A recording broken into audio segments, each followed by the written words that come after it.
Hey there, YouTube. I'm Jack, and this is Raw Tropical Living. Thanks for joining me today. Hope you're all doing well out there. Where I am in Lower Alabama, it's been pretty much in holiday vacation mode all week. I guess people take Thanksgiving pretty seriously around here. I'm just going to be here at the house tomorrow. I'm going to watch some football, hang out with Teddy the cat, and just enjoy the day. But today I thought I would share a little bit of raw vegan advice for the holidays. Now, take this with a grain of salt because I'm not a terribly social person. I haven't gone out for many gatherings since I've been vegan over the past years. But maybe I can give you a little practical advice here and there on, that might save you a lot of grief over the next 30 days because it's also here in the States, it'll start with Thanksgiving and then it rolls into immediate events, parties, what have you, throughout the holiday season leading up to Christmas. And that's just where people tend to struggle. And it'll vary depending on how long you've been vegan, how long you've been raw vegan, how raw vegan you're trying to stay during the holidays, or when you go to gatherings. But one thing I would say, and just to get the subject off of food for a minute, is it's always about how to do this with food or do that with food or finesse food over the holidays. But I think it's just important to mention to remember just the people that you're going to spend time with. Long before I became vegan, long before I quit drinking, I still had sort of a mentality in my head when I wasn't, I wasn't the most social party going person before I became vegan, but when I did go out, even when I was drinking and eating whatever at the party, for me, going to a party, going to a gathering or an event was always about the people. And a lot of times I didn't end up eating. It wasn't because I was saying, nope, I'm not going to eat while I'm here, but it was just like, I'm out. Like I say, once again, the event was about the people. It's about who you're meeting with because we can all sit at home and eat food. So the food is kind of a secondary thing. Sorry, somebody knocked on my door there. But what I was saying was that for me back then, a lot of times I didn't eat because I was going to see the people. I was going to interact with people. And I would do accordingly. I'd get involved. I'd get walking around. I might eat a couple of bites of finger food, but getting a plate, man, I had to stop and go sit somewhere. So for me, it was always about the people. And I think if you just focus on that and take your focus off of the food, at least just a little bit, and not be worrying about, what are the things that everybody eats that I don't eat, or what are the things that I brought that nobody else is going to want to eat? What about connecting with that relative you haven't seen in a long time? And hey, sometimes, not all family gatherings are the same. Who knows what size gatherings you go to, party or family, throughout the holidays. I will say this, while I really stress the importance of the people and the relationships and just enjoying your time around friends and family over the holidays, some people will always just paint this picture of they're going to go to family events or some sort of an event or party, and if they're not exaggerating, it sounds like they're just being ostracized by everybody there. They're being treated with hateful behavior by everybody there. And what I would ask you in that circumstance is, why are you going? Just because these people have a bloodline, you have some DNA in common. That I will say is, don't go anywhere where people treat you like shit. Stand up for yourself. But then there's also middle ground too, probably gatherings you'll go to where some people will be harder to deal with than others. Who knows? Maybe you just got to go find the cool cousin and go burn one with them or something, or just you'll find somebody there. But like I say, focus on the people.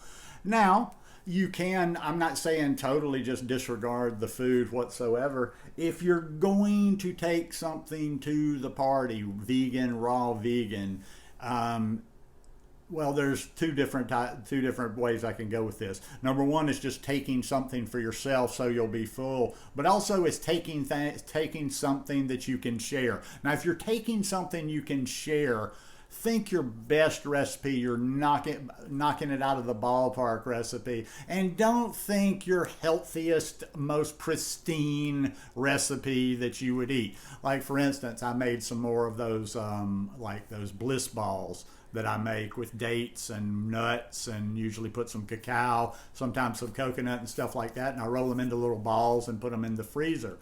Treats are good because those are good. And I'll tell you something right now, and I can say this because I remember back long time before I was a vegan. Anybody that you encounter and you have some food or you say, hey, try this, and they simply won't try it because it's vegan, that's a moron. You're sitting in the presence and having a conversation with a moron. Now, just so nobody mixes that up, I'm not saying if you meet somebody and they're not vegan that they're a moron. What I'm saying is if you offer a piece of food, or if you go to a restaurant and say, hey, you should try this, and someone says, no, I'm not eating that because it's vegan, they're a moron. Because even back during my raging drunk days when I ate, meat on the regular, I remember going to vegan restaurants. I remember a particular one in Miami. I was in my 20s at the time. And this restaurant was just so good that me and my roommate went and ate there 5 or 6 times a week. We weren't vegan. We went and ate sushi too. We ate steaks. We ate whatever. But this food was good. My point being, if food is good, why would they care like that? But definitely I would say take something fun, take something that's really tasty. Fruit's a little tougher this time of the year because unless you're somewhere where this is a way different season than here in North America and the southern states of North America, or most of North America, it is just not the time of year for a lot of fresh fruit. But hey, if you can find some, take it. But yeah, I would just say, like I say, just take something with you, but focus on the people. Okay, for yourself, I'll throw a little bit of advice out there. I would also recommend, even if you're taking a dish, or even if you're taking something to nibble on while you're there, don't go to any parties or gatherings or meals, like if you're going to a Christmas dinner or whatever. Don't go to those like starving. Don't go to those like on empty. I always did that a lot of times before I would go out. I was full, like I had already eaten before I went out. Now, I didn't actually stuff myself before I went out, so if I do run into something that I can eat, or if I was to take something, I could eat it. But I'm not dependent on totally feeding myself while I'm there.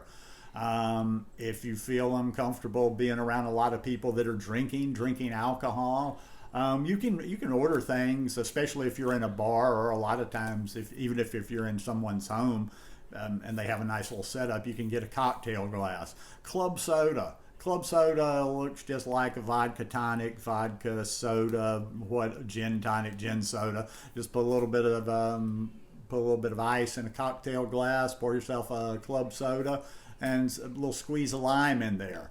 Or not, or just find something to sip on, drink while you're there. I never really had a problem with that, even as a raging drunk. As soon as I quit drinking, I was in bars.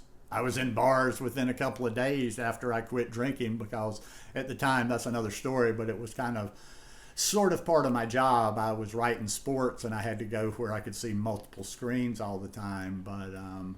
But yeah, but like I say, just I'll just kind of wrap this up by just recapping. Like, don't focus as much on the food as you do the people.